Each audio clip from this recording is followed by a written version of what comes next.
Great. Well, thanks so much for having me. I'm calling from the UK today, and we're going to be looking at a project that's been going on at the Centre for Performance Science, which is based in the Royal College of Music here in London. And about 2 years ago now, well, when the pandemic first started, the head of our centre, Erin William, decided that the most important thing coming out of the pandemic was to really look at how we can support arts professionals here in the UK. Everything kind of closed pretty immediately, and there was kind of the support that was available to arts professionals was really variable, and everything was very much up in the air. And so as a team, we started looking at, okay, what is going on here for arts professionals? And then over the next 2 years, we kind of kept doing that. And we would go back and we went back to individuals to interview them and took surveys to really get a sense of how the industry was going. And we are kind of spread across a whole range of departments in both the Royal College of Music, but also twinned with Imperial College London. So we also worked with Livelihoods and Aifric Campbell3 who are over in the Imperial side of things, looking at kind of technology as well, and as everyone was shifted online, how we could kind of use technology in a different way, which is why the presentation earlier was so interesting in that sense. So as I was saying, we kind of took a variety of approaches to this. So our first port call was to really just send out a big survey to arts professionals and really look at their well-being, look at what work they were doing, what support they were getting, both in terms of finances, but also in terms of their own well-being and who they were going to, as well as looking up how they were responding both creatively and innovatively in keeping their practice going, either online or in outdoor theatre and things like that. We also then kind of looked more specifically at early career arts professionals and interviewing them to get a kind of more in-depth sense, as well as how we could use technology maybe a little bit more differently in the future based on this kind of, we had long lockdowns where people were basically stuck at home. And kind of overarching this work was to really track what were the ongoing impacts of COVID-19 on arts professionals' health, wellbeing and livelihoods, and how different arts professionals responded to the changing situation. Obviously, when it started, we were very much focused on what can we do now to support arts professionals' well-being. But now looking back on it, we want to kind of also understand how our experiences and the industry's experiences of this kind of sudden change in circumstances and complete upheaval can help us as a conservatoire and help us as academics look at how we can support the industry better in the future for all types of crisis. I mean, at the moment, technically the pandemic is over, but the kind of upfall in the cost of living crisis and all the political turmoil and everything that's going on here in the UK at the moment means that instead of just having these findings as postcards from the pandemic, there really is an opportunity to apply our findings of what arts professionals do in times of crisis to help support our students and kind of career professionals in the future. So the main survey looked at arts professional experiences in 3 phases between around April, May in 2020, 2021 and 2022. So this worked into kind of the immediate lockdown in April, May 2020 here in the UK. 2021, a year later, things were kind of starting to reopen, but there was a lot of restrictions on audience sizes and testing requirements and things like that. And then 2022, a year later, we also looked at, so that was when things were technically back to normal, but still kind of illness and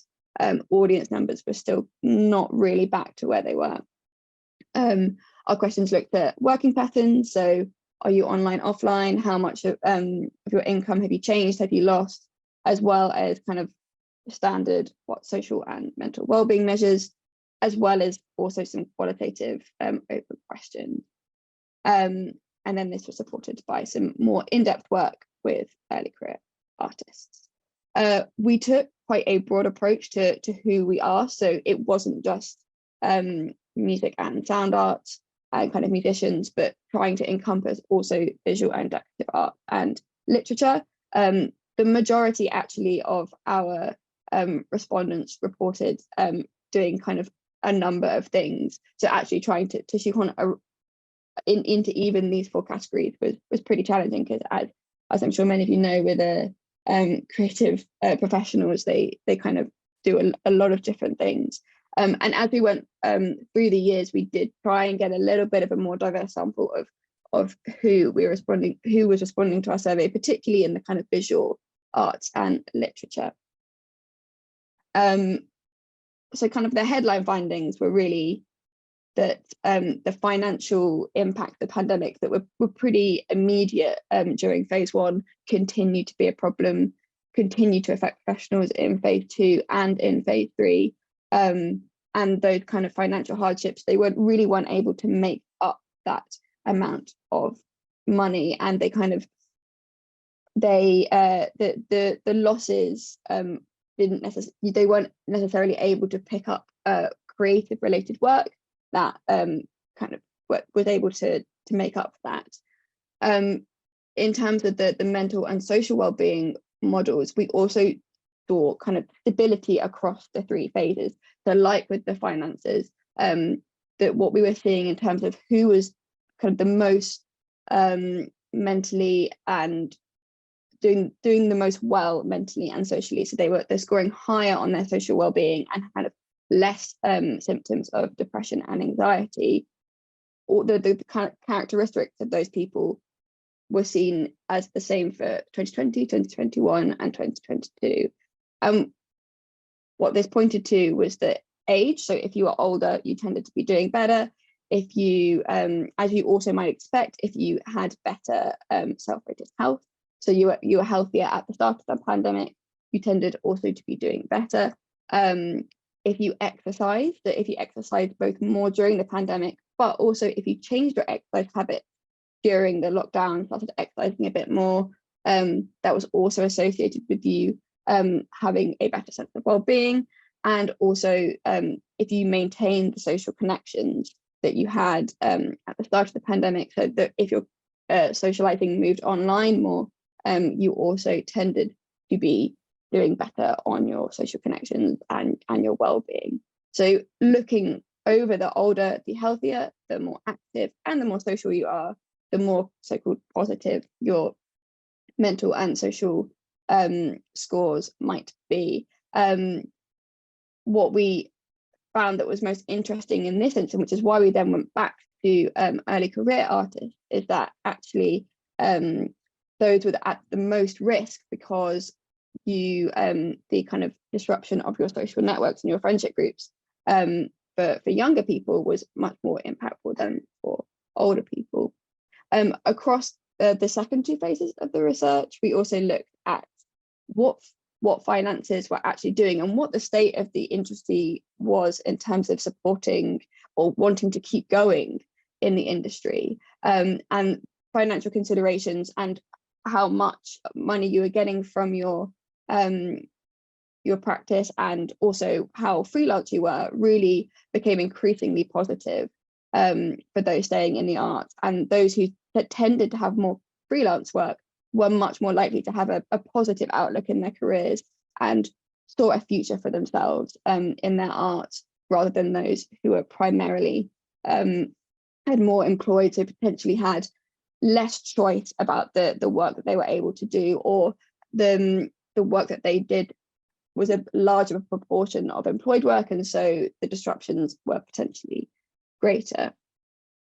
So this is also a flavour of some of the thematic findings that we saw, and really a lot of these factors are already endemic within kind of creative work and the cultural industries, the problems of financial hardship and the precarity that creates, and therefore the kind of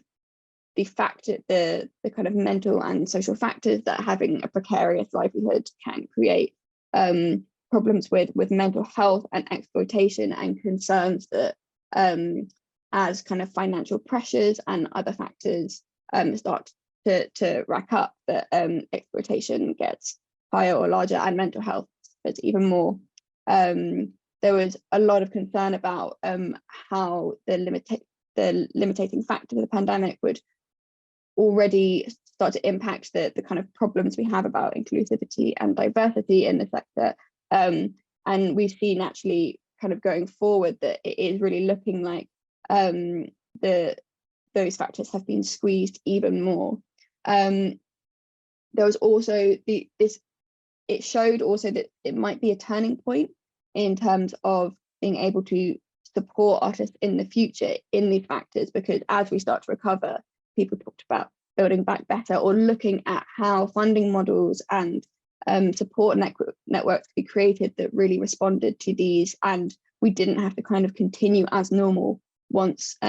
things started to come back. And there's also these kind of bi-directional impacts between the support needs of the sector and the emerging issues that are facing them already. The factor of recognizing value, many professionals said that actually now people seem to be responsive and recognize the value of arts and creativity, even more and more receptive to their musical practices, whereas others felt that they were completely abandoned, particularly by the government here in the UK, and the kind of the policies and the support measures that were put in place, and continue to be really the funding in the UK. The Arts Council here had just kind of announced their most recent funding portfolios, and the sense of being abandoned and the kind of cuts that have been made really don't tend to make economic sense,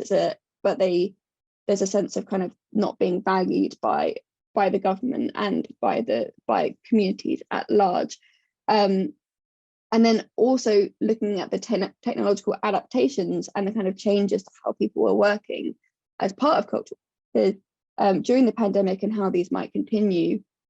They were seen to both support some of the factors about inclusivity and diversity, particularly in terms of supporting women coming back into the workplace after having children, but also can tend to be more exclusive as well, because the natural meeting points for networking and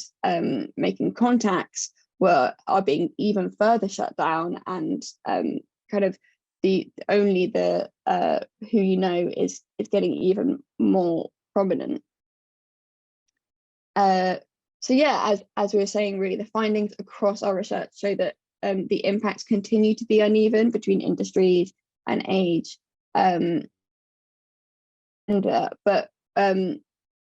there's also this sense among artists themselves that we can reshape this, and we can learn from these experiences to create a more sustainable and equitable workforce. And some of the packages of support that were given for those that were able to receive them showed that if you can provide that kind of support, artists can really thrive. For those in the UK that were eligible for the self-employed income grant, they said it was amazing. They've never had that kind of financial stability before, where you know that you have this chunk of money coming in for the next 3 months, and you can really be with your instrument, be with your practice, kind of explore your creative possibilities without constantly having to chase that next job or that next gig just to pay the bills. And so then we wanted to think about how we can build this recovery that supports musicians or artists' identities in terms of their professional identities, and that their well-being within their careers, inclusion, to make sure that that these aren't just this policies don't just include kind of the normal people that they tend to benefit, and also how we can kind of build on innovation.